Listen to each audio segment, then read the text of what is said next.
But when we have that mental stress, we produce cortisol in our body, and cortisol is a hormone that is necessary for a lot of cellular processes, but it also is catabolic, meaning it causes our body to break things down.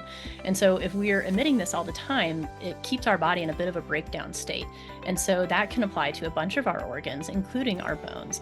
And then the other fascinating thing about bones that I think a lot of people don't realize is they're part of our immune system. It's where our immune cells come from.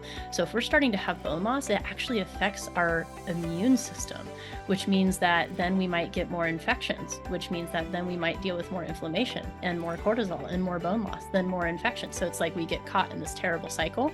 But if we can do things to mitigate it through lifestyle, or like if we do get an infection, like letting our body actually recover and realizing we might need to take a day off work for that to happen, and that's okay, and that recovery is productive. If you haven't done so already, go ahead and click that subscribe button down below. It's a little red button. You punch that, and it's going to notify you every time we put out a new episode that can help you improve your bone health. And then also, if you haven't done so already, head over to BoneCoach.com, sign up for the free 7-day Osteoporosis Kickstart. That's going to walk you through everything you need to be doing right now to get on the path to improvement and stronger bones. After you do those two things, go ahead and press play on this episode, and I'll see you inside.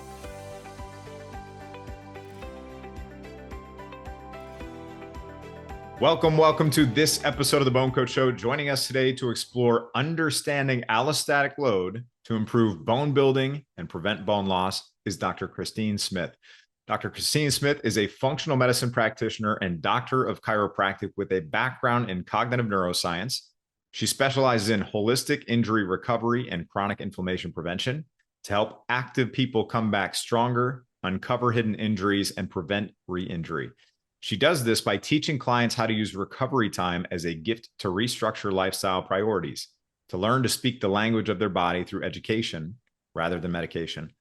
Educated at the University of Denver and Life Chiropractic College West, she brings a unique approach to healthcare as Dr. Smith's global work across multiple continents has enriched her understanding of health, influencing her integrative care philosophy that combines physical care, functional medicine, tailored nutrition, and subconscious breakthrough work to dramatically improve patient outcomes. Dr. Christine Smith, welcome to the show. Thank you so much for having me. I'm excited to be here. I'm looking forward to the conversation. And let's start a bit about yourself, and maybe you could talk about how you got into holistic medicine. Yeah, absolutely. It has not been a straight path.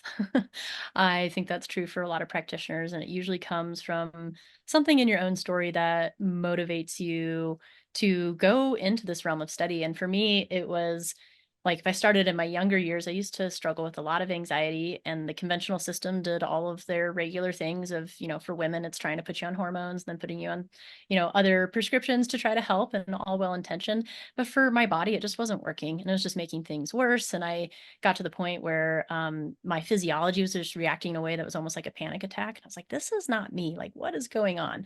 And then I dove into it and figured out that the prescriptions they had suggested were not the right thing for my neurochemical system, and actually pushed my neurotransmitters down the wrong path.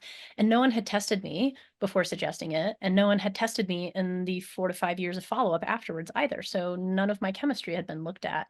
And I, out of desperation, ended up going to this PT who basically did neurological PT. It was kind of a really different technique, but I was kind of desperate. And in one appointment, my entire nervous system changed. And in 3 appointments, I was no longer dealing with anxiety or panic attacks, and was basically getting off any prescriptions that I was still on. And it kind of amazed me. And I, in school, had been studying biology. I thought I was going to do things like stem cell research. That made me start working in the psychology lab and change my specialization to cognitive neuroscience, because I really wanted to understand how biology and the brain affect each other. So how the brain affects the body and how the body affects the brain. And that's some of the stuff that we can talk about today, because I think those things contribute to what is our overall allostatic load, which is essentially our body's capacity, right? So with this experience, I was discovering my body's capacity, and it was very much reset by balancing my nervous system, which then gave my body significantly more capacity to handle the different things going on in my life. Because at that time I was in college, and it was stressful and all the stuff.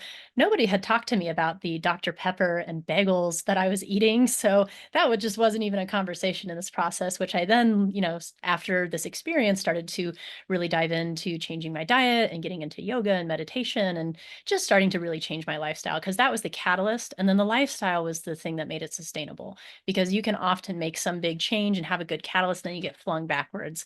And so then I find in health, it's often this like 2 steps forward, 1 step back, 2 steps forward, 1 step back. So for anyone who is making progress, if you have a setback, just like understand it's a little bit of the process, and also depends on what else is going on in your life. And then later in my life, after I was a practitioner, I went through an experience of a lot of stressful things and then a mold exposure, and it just really overwhelmed my body. I've actually never had anything mess me up quite as much as mold did, because it's basically poison, right? Your body accidentally gets poisoned. And through all that, I came to understand holistic health in a completely new way, because my body had actually become allergic to food and supplements. I lost a bunch of weight, my hormones tanked, my hair was falling out. I'm sure I probably had some bone loss during that time, because my body was just struggling and starving and in this inflamed state. And through all that, I learned how to really work with my mind, and then really how to listen to my body and the conversations it was having with me. Because in that time, I was so frustrated because it was so resistant to anything. But I was like, I need nourishment, and I need to do these things, and I need to take supplements. And really what my body was saying is, you need to sit here and meditate and drink water and eat these 4 nutritious foods for a couple months. Like, this is what we need. And so when I finally stopped resisting and surrendered, and I listened to that, and I took the time to rest for my body and started diving deeper into meditation, which was one of the only things that I knew I could turn to at that time, that is when things finally turned over and I started to be able to consume foods regularly again. But I had to change the signals that my brain was putting out to my body. And I think that was one of my greatest lessons I learned during that time. And all of this has gotten me very passionate about holistic care, which is making sure that you are addressing what I easily call thoughts, traumas, toxins. These are the things that affect our body. Traumas being physical things, um, toxins being environmental exposures or infections, and thoughts being our stresses that we put on ourselves. And I would say, just from the people that I know are listening to this right now, there's probably a spectrum of the healing journey that they're on. Some people are like, gosh, I'm eating healthy, I'm exercising, I've got some bone loss that's taking place, and I want to heal my bones. I want to heal my bones. But then we've got other people that are, I've got multiple autoimmune conditions, I have cancer, I have mold, I have other issues taking place. And maybe there's a little bit more healing, and they've got bone loss, but maybe there's more healing that needs to take place in the body. When we talk about healing, what would you say is the most important thing to understand about how your body heals? I think it's often misunderstood. And we think that it's this linear path when really it's a cycle. And so our cells are constantly going through a healing cycle all the time. This is how we repair, this is how we regenerate, this is how we slow down aging, as our cells have to fix and repair. That's some of the arguments behind things like intermittent fasting, is it gives your body a chance for your cells to go through this healing cycle, because the energy can be dedicated to it instead of dedicated to digesting food.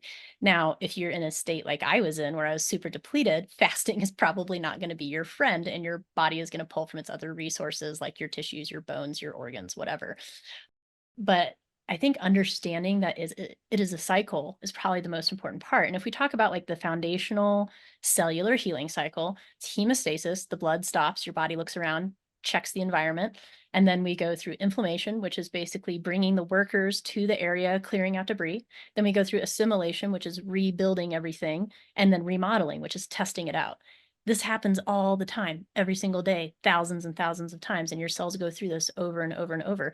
So another way to look at it is that you have a repetitive chance to start over your healing cycle, but that also means that you have a repetitive chance to mess it up. So if you are in a healing cycle, which you might know because your body is dealing with inflammation, or you're allergic to stuff, or you are injured, or you keep getting re-injured. That's a big one for my athletes that they don't realize, right? They can't figure out why they keep getting re-injured. And it's because your body is in the middle of a healing cycle, and your tissues are fragile at that time because your immune cells are having to move around. So when we go through, hemostasis, this stage where we kind of evaluate everything, it's hemostasis is slowing of the blood. I often refer to it as halt, right? Just like halt, stop, look around, see what's going on. And then we have our inflammatory cycle, but for the immune cells to get there, to repair things and to do their job, the rest of your cells have to become more permeable for your immune cells to move around and get through them and get to the site, because they have to like travel through the walls of your organs and all this weird stuff to get to wherever the injury is. And that injury can be a physical injury. It can be a piece of chemistry that's stuck, like a mycotoxin, like a mold toxin or whatever. Or it can be what I call an emotional injury. Like, let's say you just went through a divorce or you lost your job or your home. Like, those are huge injuries that cause a biochemical cascade very similar to getting in a car accident or breaking your leg. Like, it's a similar stress response. So our immune cells go to get there, but our cells become more permeable, which makes them more fragile. So if you're in this inflammation state where your immune cells are trying to repair something else, it's more likely that you're going to get injured. So if you have an infection and then you go do like a super heavy-handed workout, you might get more injured during that workout. So it's just like things to consider. And this is where I teach people about allostatic load, where it's like, okay, if you have an infection, it's maybe not the day that you do a HIIT class. Or if you just did a HIIT class, maybe you don't drink alcohol, right? So it's like remove one of the things, pick your poison, and your body can handle quite a bit. Like, we are designed to process life. We're designed to move this stuff through our system. But if you can understand that we go through these cycles on a regular basis, and that cycle might get taken up by toxins, say alcohol, sugar, environmental exposures, paint. Like, if you just had to do some big construction project and you're like breathing in all the paint fumes, right? Your liver, your body is having to clear all that out. And so if you just did that, like, maybe don't physically exert yourself a bunch. Or if you just physically exerted yourself a bunch, maybe don't go and drink a bunch of alcohol. Or if you had a really, really stressful day at work, I know you probably want to pound sugar when you come home, but you're going to metabolize it differently because you just had a stressed out day. So if I can teach people those little things, those little nuances about their lifestyle, then you don't have to turn into the person that just cuts everything out forever. You just understand that maybe you don't have gluten, alcohol, and sugar in the same evening, and you like pick one for the evening. Hey, it's Bone Coach Kevin Ellis. I want to take one more minute to talk about if you are somebody who was newly diagnosed with osteopenia or osteoporosis, and you're at a point where you're stressed, you're worried, you're overwhelmed, you have no idea where to start or how to get started getting confident in your plan. I want to tell you about the Stronger Bone Solution Program. Over 5,000 people have come through the Stronger Bone Solution Program, and it walks you through the exact process you need to fill in the missing pieces, uncover critical things in your plan that you may not be aware of, and help you make modifications, adjustments, and tweaks to get you to the place where you're building stronger bones. I want you to get confident in your plan so that you can focus on living life and enjoying the life that you deserve with the people you love most. So if that's where you want to be, head over to bonecoach.com/apply and apply for our Stronger Bone Solution Program right now. I'm Bone Coach Kevin Ellis. I want to see you inside this program. I want to help you get on the path to improvement and stronger bones. Hope to see you inside very soon. Let's get back to the episode. And let's tie this in. Let's tie allostatic load into bone loss also, because I know there's a connection here. Absolutely. So that allostatic load, when we come back to things like thoughts, traumas, toxins, right? So when we're stressed out, let's just start with emotional stress, because I think it's the number one thing that gets missed, and that is huge in our health and is completely missed in healthcare most of the time. And people are coming in, like, everybody's stressed out these days just because our environment, we have so much to focus on and so much to intake and so many information points and things to keep track of and sounds and light, and like none of us get enough sleep anymore, all of that. But when we have that mental stress, we produce cortisol in our body, and cortisol is a hormone that is necessary for a lot of cellular processes, but it also is catabolic, meaning it causes our body to break things down. And so if we are emitting this all the time, it keeps our body in a bit of a breakdown state. And so that can apply to a bunch of our organs, including our bones. And then the other fascinating thing about bones that I think a lot of people don't realize is they're part of our immune system. It's where our immune cells come from. So if we're starting to have bone loss, it actually affects our immune system, which means that then we might get more infections, which means that then we might deal with more inflammation and more cortisol and more bone loss, then more infection. So it's like we get caught in this terrible cycle. But if we can do things to mitigate it through lifestyle, or like if we do get an infection, like letting our body actually recover, and realizing we might need to take a day off work for that to happen, and that's okay, and that recovery is productive, and just really viewing it like that, or especially for anyone who's, in sports or athletics or anything like that, just taking all these things into account matters, because I mean, it also, even what you're eating, right? Like our minerals, I think a lot of us are mineral imbalanced, and our agriculture has changed substantially since our grandparents' years, and we no longer have the minerals in the soil that we did in their days. And so our vegetables and the things that we used to get minerals from are not as nutrient dense as they used to be, unless you like grow them yourself on regenerative land, which is pretty rare. But I do think it's very important for people to pick their produce carefully and choose things like organic because one, getting the minerals out of them, but two, considering all the poisons that they're sprayed with. And this is, part of the toxic burden. So we talked about stress and also a little bit of physical stuff, but now we're kind of getting into toxins and like environmental burden. And so with the environmental burden, if we are having our food sprayed with pesticides and fungicides and all these hormone disruptors and different things, then it starts to really affect our health. And I know people are like, oh, like, why is it such a big deal? Well, pesticides can be hormone disruptors in addition to the fact that they actually act as an antibiotic to our gut biome. So you're basically taking an antibiotic when you eat pesticides. And then with that, that starts to affect your immune system from your gut because our immune system's all over our body, right? It's just birthed in the marrow of our bones. That's where our immune cells come from, but then they go to our gut and they get trained there. So if we have a inflammatory messed up gut biome, our immune system is going to work in a more inflammatory way. And so all of these things start to affect us. And then let's say, somewhere in there you get a physical injury. Let's say you've been dealing with bone loss and you break a bone. Now you're dealing with the inflammatory response to that bone break. Your immune cells are going to heal that bone, but then we loop right back to what we talked about. If your tissues become more permeable for your immune cells to get to the site, and now your ligaments and your tendons and your muscles are more vulnerable because we're in this inflammatory cellular healing cycle state. So overall, if I was going to like summarize that all together, it's just be aware of your stressful thoughts and how much you're stressing yourself out and give yourself a rest sometimes, like work-life balance. It's a necessity to your health and your longevity. Toxins, be aware of if you're dealing with infections or if you have environmental toxins coming in. And then physical injury, like if you do get injured, just recognize you're not going to have as much of a tolerance for poisons and alcohol and other environmental toxins. So be a little bit more aware of your system and careful with that. And if we can balance these three things and understand that it's this ongoing cyclical process rather than a destination we reach and we're done, I think that's a very good way to think about bone health. And because there's a lot of different things that you can do to help it, there's not like one magic bullet. It really depends on your system and what's going on. But all of these things, if they're all addressed, they all start to balance each other out anyway. Yeah, that's fantastic. And now the bones, just like you talked about, they are living tissue. A lot of people just think, oh, they're these static structures. They carry me through life. They do that. They do a good job of it, but they are living tissue. They are endocrine organs. Can you talk about how do you view the roles of different organs in the body as interacting within a system? Definitely. This is one of my favorite things. I taught a class a little while ago about like how to understand your labs, and I was working on just how I wanted to explain things, and it came out of like how I like to explain the organs in the body. And I think people forget like a huge part of your immune system is your thymus, your lungs, your bones, your spleen, your kidneys, and your lymph.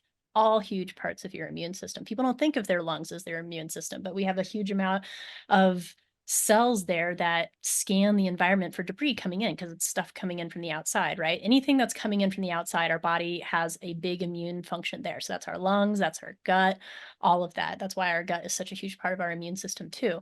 But one of the things about bones that I'll just mention before I kind of dive into some other organs that I particularly love, and that's like one of the fun parts about being a chiropractor, is you get this whole other appreciation for bones and the architecture of the body and how everything fits together and how beautiful it is. And it's almost like, sometimes you stare at it and you wonder, it's like those stones in Cuzco in Peru, where it's like they've been ground down so finely that they perfectly fit together. And we have no idea how they did that thousands of years ago. Well, our body does really similar things. And this is kind of the remodeling thing that you talk about that I think is so cool. And there's this physiological law called Wolff's Law, and it's all based on pressure on the system, which is why weightlifting matters for bone density, because the bone responds to whatever it's dealing with from the environment or pressures. So if you're lifting a weight and pressure's put on that bone and it starts to bend, there's actually something called the piezoelectric effect, and it creates an electrical charge that draws calcium ions to the area to strengthen that part of the bone so it doesn't bend. And this is how we can train our bones and we can remodel our bones. So I just think that's cool. And I think bones are cool. And I think we forget about it, that it really is the structure of our body, but they are a living organ, and they're not super hard. They're kind of bendy, and we want them a little bit bendy. We want them to have some pliability so that they can absorb force without being brittle and cracking. And so this is why movement is so important to maintaining their health, is because every single time you move, it's giving signals and input to this living organ that then models and changes. And if we get osteoporosis, then affects the bone marrow, which affects our immune system. So if we can maintain our bone health and we maintain our immune health, then that leads to a whole bunch of other things, because like I said, we kind of have our thymus, lungs, bones, spleen, even kidneys a little bit, deals with blood recycling, that kind of thing. All a huge part of our immune system. And then when it comes to like our digestive system, I think of the stomach as the initiator. And then our pancreas is really like our digestion and fuel energy chemistry assistant, whereas our liver is the chemical manager and our fuel storage and recycling. And then the gallbladder is chemical storage and distribution. When we get to our small intestine, this is where we have absorption and defense, but it's still part of this like digestion chemistry system. Now, our large intestine is also kind of part of this chemistry digestion system, but it's about retaining, releasing, and controlling. We retain what we want, we release what we don't want. And then in Eastern medicine, it's all about control. So all organs also have like an emotional thing that they're associated with in Eastern medicine if you decide to dive down that path, which I think is super cool. And then when it comes to, like fuel and our fuel regulators, that's like our adrenals and our muscle. People forget that muscle is an endocrine organ, and we actually release things from our muscle for growth and for inflammation mitigation, all of that. And our thyroid, which I think of as like our electrical manager, right? The thyroid sends out signals to our cells so that our batteries can charge up and fuel us, which is our mitochondria. And then I think of adrenals as that like gas reserve. So it's our body is a beautiful thing. And when it comes to like our skin and our brain and our fascia, this is like our sensory, our support, our perimeter guards. And from embryology, our nervous system, our brain, actually comes from the same place as our skin and our ligaments. So to me, I view our skin as our outside brain. And then our gut is just a continuation of our skin, right? Our gut is just our skin on the inside. And then that's basically our inside brain, in addition to the brain in our skull. So we have so much neurology all interplaying and all of these organs talking to each other and sending signals back and forth, which is why you can't just say like take calcium for bone loss. Because when it comes to like minerals, you also have to have enough vitamin D to even be able to absorb that calcium. You have to have enough magnesium to be able to integrate it correctly. You have to have enough vitamin K to be able to use your vitamin D correctly. And so there's all these different pieces at play, which is why I fell in love with holistic medicine, because if you go after one thing, you're generally going to miss something else. But that's one of the reasons I really like the way that you work, is even though you focus on bone health, you have this functional understanding of the whole system, and that it comes back to lifestyle and it comes back to balancing all these things. Absolutely. Now, what do you think is the most overlooked part of healing in healthcare? Emotions and the subconscious mind. And this was my realization, because tell you, there's nothing more infuriating than going through 2 decades of school and being a successful practitioner and not being able to use your own tools. That was an extremely humbling experience. And I was talking to mentors and I was talking to colleagues, and they were all trying to help me. And honestly, I was getting worse. And it wasn't any of their faults. It was just that's not what my body needed. And what it really came down to is I had gone through, I got injured, right? I got like 2 injuries in a row, and I was undergoing like a bunch of stress at the time. And then I went under another huge stress, and then the injuries progressed. And then I did some regenerative treatment. So for anyone who doesn't know, regenerative medicine is a super cool thing. I had 10 doctors tell me I had to reconstruct my knee after I took out a centimeter squared chunk of bone and cartilage. And on the 13th doctor, I finally found a regenerative medicine doctor who's like, I can fix that. And we did. And we used my own stem cells. So that was awesome.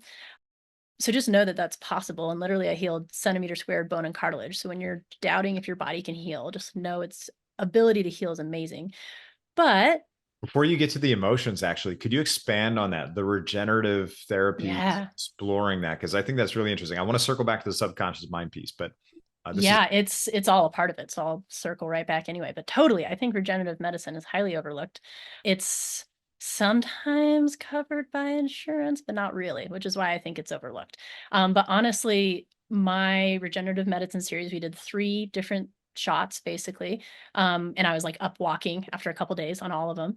All of that together cost less out of pocket than my surgery with insurance would have cost. And my recovery time was less overall. And I don't know if I'd be able to go back to sports the way that I had if I had done the surgery. I'm not sure. I also did like 8 months of PT for that remodeling component that we were talking about, which I think was really important because I also had to retrain my muscles. I'd been limping for months and my muscle neurology and software was totally off. So I had to like update that muscle software through PT. That's what PT is for. It's retraining your tissues and retraining your neurology. But regenerative medicine is basically using your body's own tissues to heal. So there's a couple different levels of it. One of the base levels is like prolotherapy, and that's not as much from your body. That's more of just like a type of sugar molecule they basically use to stimulate inflammation, but you can use it to grow scar tissue. So one of my other injuries is I had busted a ligament in my wrist. I had a hand doctor tell me I had to fuse my bones. I said I'd rather not. And basically we did a round of prolo and PRP, which is the next one I'll talk about, in my wrist, and one shot and my wrist stabilized. It took a couple months, but after 6 months, it was stable when I like couldn't even lift a frying pan before.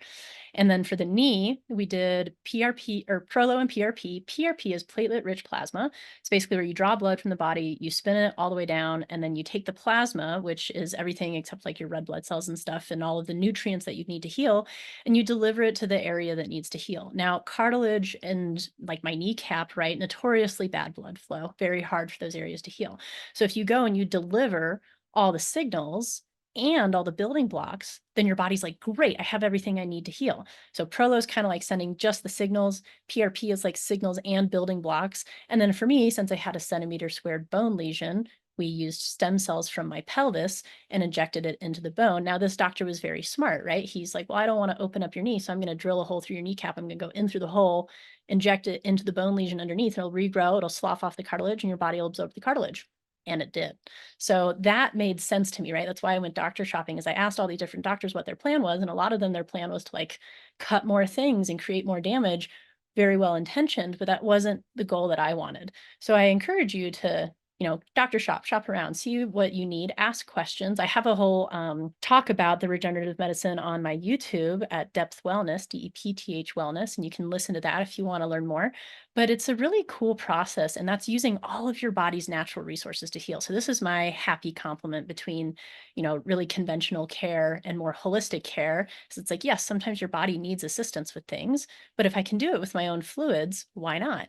Now, during this time when you're healing, it's really important to make sure you're eating well and make sure you're taking care of yourself and giving your body the right nutrients as it's going through this healing cycle. But during that time, I was also resting and I wasn't working and I was giving my body a little bit of time to rest, but I was able to go back to work in like 2 weeks.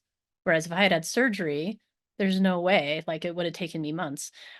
But during all that, I think one of the other most powerful things was working with my mindset and working with meditation and instructing my body with what I wanted it to do. Because I think that is one of the things that's the most missed in healthcare is people forget that your body heals based on the signals that you send to it. So if internally you're in this state of worry about your osteoporosis or about your injury or about your whatever, and all you're doing is thinking about it getting worse, your body's going to follow those instructions. Your body doesn't follow words. It doesn't follow affirmations. It follows feelings and images. So I would sit there in meditation. Well, actually, before I go into meditation, I go watch videos of how bone cells healed and how cartilage cells healed. And I get this visual of it in my brain. And then I'd sit there and I'd meditate and I would send my body's energy and focus to the area that I was trying to heal. I would visually watch the cells healing and watching the bone healing and forming this like smooth, glossy surface on the cartilage, telling it exactly what I wanted it to do through images. And then I would feel gratitude for that. And I'd feel relief about it. And then I would imagine doing my sports and landing really heavily on my legs and absorbing that shock in my knee with no pain and like feeling that absorption in my muscle, all in my mind, right? This is all meditation. But they've shown in studies that like there've been piano players where some actually like play piano for a period of time, and then the control set, they meditate that they're playing piano for a period of time. And the people that meditated still had gray matter changes in their brain, the same as the people who actually played. Or the same thing with muscle. People who like meditate and focus really hard about exercise, they get muscle growth just from meditating about it. So it's the signals that you're sending to your body that I think are hugely important and often missed. And that's what happened when I was dealing with all the inflammation from the mold. Is I had gone through so many things and I was just super stressed out, and I wasn't trusting the universe anymore, and I wasn't trusting my body, and I just wasn't trusting anything. I was on the defense. So my brain's signals were everything is an enemy, go on the defense. And my immune system was like, okay, let's go attack that banana, attack the spinach. And so it just like went after everything, right? And then with mold and all this stuff and permeability and being an inflammation, you also get leaky gut. So then you start getting these foods leaking into your bloodstream where it's really not supposed to be. And then your immune system's just doing its job. But all of this comes back to like, what was that signal you were putting out from your mind? And that's what regenerative medicine is all about. It's giving your body the right signals to come and do what it naturally knows how to do. Gosh, if you would have talked to me about meditation 15 years ago, 20 years ago, I'd laughed. I used to laugh at that, but it's such a powerful practice. It's part of my daily routine now every single day. What would you say to somebody who's like, yeah, some people probably do it every day already, but to the person who doesn't, what would you say to that person? That it's like going through withdrawals.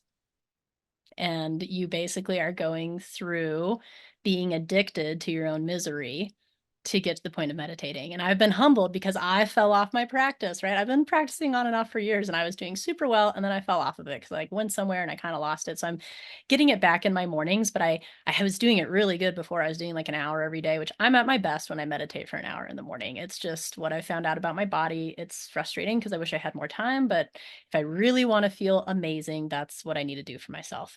And I was doing that, and now I'm doing like 15 minutes in the morning, which is relaxing, right? It's nice. It's like a little band-aid, pat on the shoulder. But it's like, if you're really out of shape, it's going to matter if you go to the gym for an hour every day for a couple of months. And then you can kind of coast on that, like 15 minutes at the gym. But if you're pretty in shape, then like, yeah, you're pretty good. You can just go for a little while. But my brain got out of shape when I fell off my meditation practice. So now I'm getting back to it, and man, it is humbling. And it's so funny. Like I know how much it helps me, and I know I'm the best version of myself, and I still have resistance to it. And it's because our stress chemicals are addictive. They're associated with dopamine. And we can actually get addicted to creating problems in our life because of the dopamine hit we get when we resolve them. So you can get addicted to your own biochemistry and your own weird homeostasis levels of chemicals. So there's about 2 weeks of daily meditation where you kind of feel like you're going through withdrawal and you kind of feel crummy. Just like when you do a food cleanse, that second week, you usually feel crummy because your body is detoxing.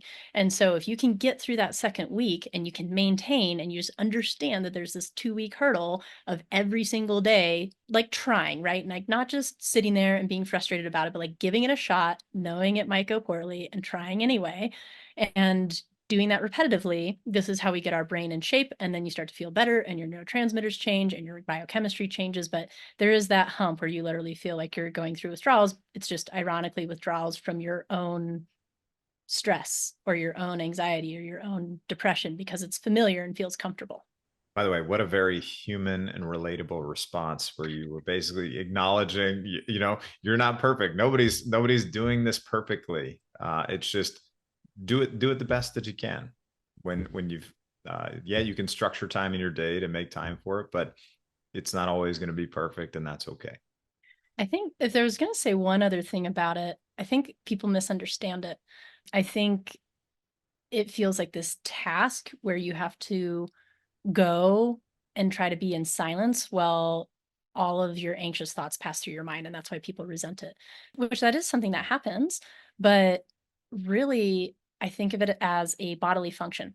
Just like you need to relieve your bladder of waste and your bowel of waste, you need to relieve your mind of waste. And it's actually the same sensation to get to a parasympathetic state for your mind as it is to like when you wake up in the morning and you have to like actually, like if your mind is thinking about a lot of stuff, it's hard to use the bathroom in the morning. You actually have to like kind of be present and focus on relaxing and let your body excrete whatever it needs to excrete. And the same thing goes for your brain. It's actually like the same thing of just sitting there and letting your brain actually relax and soften. And then as these thoughts come through, you just kind of like watch them pass through and like watch them wash over you versus getting in the car. And then it's fascinating because when you start to watch these, one, you realize that you're not your thoughts, which is a epiphany all in itself because it means that you're not ruled by them and you don't have to listen to them and not all of them are true. You're just the person observing them. Your mind kind of does its own thing. That's the monkey mind people talk about. And then the other part of that is you start to really see like how you talk to yourself and what your patterns are. And then you're like, oh, like this is interesting. Okay, so like when I'm in this pattern of questioning my entire life and everything in it, it actually means I'm kind of in adrenal fatigue. Okay, I need a rest and I need to eat some meat and I need to sleep and I need to not drink coffee this week. And so it's like you start to make this relationship with yourself that you never had before. And when you can start to listen to your body like that, that ties right back into everything that we've been talking about, where it's like there is no magic bullet to health. It's just learning to speak the language of your body and actually listen to it and respond to it in a productive way instead of a reactive, autopilot, addictive way, which I think is what most of us tend to do. And there's a really there's a very interesting book for anyone that wants to understand these concepts more. If you want to understand meditation and hacking your biochemistry, I love Dr. Joe Dispenza's book, Breaking the Habit of Being Yourself. And if you want to understand brain chemistry and marketing and addiction and agriculture and like our entire American society, especially if you have more of that like history and political and agricultural interest, there's a book called Hacking the American Mind by a pediatric endocrinologist. And it's about how our society kind of operates as more of a dopamine society instead of a serotonin society. And this is why we can get addicted to some of our own stresses. And I find it really fascinating. That really is fascinating. Let's talk about who are the people that you're normally working with that are normally coming to see you. And then we can obviously close out with telling them where to find you. But let's start with that. Sure. Who are you typically coming to see? What are the issues that they're having? How are you helping them resolve those issues? Sure. It's really interesting working in clinical care because you see a lot of different things. And, I have people that participate in some of my like higher level programs and they've been following me for a while. And so they're kind of in my model and they understand the things that we've already been talking about. And then I get people coming in who just like have a repetitive back injury, right? Because I work with a bunch of CrossFitters. So like they commonly have that, or they have a shoulder injury or something. And we'll work on it, we'll get it feeling better. And then they have another thing, or it comes up again later. And then they have another thing. And then we start having a conversation about why they're having repetitive injuries. And then we start to get them curious a little bit. And then some of them it comes out like, oh, I actually have constipation too, and I only use the bathroom once every 3 days. Like people forget you're supposed to use the bathroom every day. When someone tells me that, I'm like, oh, we're dealing with toxicity. Okay. And probably some dysbiosis and like something's going on in the gut. Noted, like maybe we need to check out what's going on in your gut. Or we also need to check out what's going on in your mind, because if your mind is holding on to a bunch of stuff, your body tends to tense up and it can be reflected in your organs. Now, it can also go the other way where your nervous system is stressed out and then you can't hold on to anything. And then you get like IBS. But I'll often find like injuries, gut, and brain stuff all related together. That's just like a very common thing. Even in like my super healthy pro athletes, like they're under a lot of stress. They deal with neurological stress. And so sometimes I'll do what I call subconscious breakthrough sessions, and that's using a variety of different subconscious reprogramming techniques, which isn't counseling work. I have fantastic counselors I refer to for that deeper work. But subconscious reprogramming is very much about emotions specifically rather than the story. And so there's things like neuro-emotional technique and neuro-linguistic programming and Psych K and rapid rewire method. And all of these are different techniques for working with the mind in almost a little bit of like a hypnotic way, but it can be like self-hypnosis, right? You can kind of do this to yourself. And it's really just guiding people through meditations, listening to what they say, and then reflecting it back to them so that they can uncover the answers they already have inside of them. And you can also do this in a way where you're working with a timeline and you can actually like kind of remove stresses from the past or kind of insert desires into the future. And I think that's huge because gosh, I needed that more than anything when I was like going around to all my practitioners and stuff. And like I had some that were doing like a little bit of neuro-emotional technique, which was super helpful at the time, but it wasn't the only thing that I needed. And so now on my team, I also work with like a meditation coach who came onto my team from her own health journey of completely reversing terrible chronic illness, but really starting with meditation first and realizing that, like, first and foremost, we have to fix the signals that are going to your body. Then your body can integrate nutrition and all these things. Because I think people also forget that if you are under stress or dealing with these things, your cells go into what's called a cellular danger response. So you can be going through emotional stress and you can go into a cellular danger response, which basically means that your cells stiffen up and they're not in a state to absorb and process nutrients. They're in a defense state. So if you are super stressed out and you're taking all these supplements, you're not even absorbing half of them anyway. So we have to work on the signals that are coming from your brain. We have to get your body relaxed so it can actually enter a healing state. Because the other thing about stress, this loops back to the cortisol we were talking about in the beginning, is like, if you're stressed out all the time, you're just in a breakdown state all the time. If you're in a breakdown state all the time, your body's going to break down, period. That's just like physiology. So we have to allow your body a time to re-enter a healing state, which is coming into a relaxed state. And relaxed doesn't necessarily mean watching TV, because watching explosions on TV late at night is actually not relaxing for your nervous system, even if it feels relaxing for your body. So to get into a state of relaxation, this is things like meditation or yoga or breath work, or really it's a state for your body to feel safe. Even like being creative is a state for your body to feel safe. But one of the things I'll run into is people haven't felt safe in years. And so this is when I go back and I do the technique I talked about in the beginning called associative awareness technique, the thing that PT did for me. And I now do that for people. And it's basically a touch-based technique, uses 5 different kinds of touch to stimulate the brain in a way where it basically induces a meditative state through touch. So for someone who's been really stuck in that like fight or flight state, it's magic, because I've I've also been through the experience where people are like, yeah, just meditate your way out of it. And you're like, I literally can't. My brain is on fire and I literally can't. And so when you're in that state, sometimes you need help. And there's a variety of resources for that. Everything from like the blossoming of psychedelic therapies that's happening, to the touch-based technique that I was talking about, to float tanks, to somatoacoustic therapy. So anything that kind of floods the senses and distracts your brain enough that you can't think about all your problems is basically kind of a meditative state. And there's a variety of ways that you can do that. So I find it's kind of this like injury, gut, stress is the thing that I see the most often in my office. Because one other fact about stress that people often don't know is that when you're stressed out and you're producing epinephrine and cortisol and all these hormones, you have strains of bacteria in your gut, like Yersinia and E. coli, that actually have receptors for these hormones. So they sense when you're in a state of high cortisol and they grow.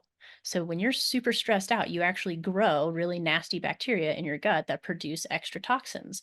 So you might be okay and on the other side of your divorce, but then wondering why you're having health issues. And it's because over the 2 to 5 years of your divorce or whatever, you were very stressed out the whole time and you got dysbiosis, and now you're dealing with bloating and all the things. And it doesn't necessarily mean it's unfixable. It just means that there needs to be some maintenance.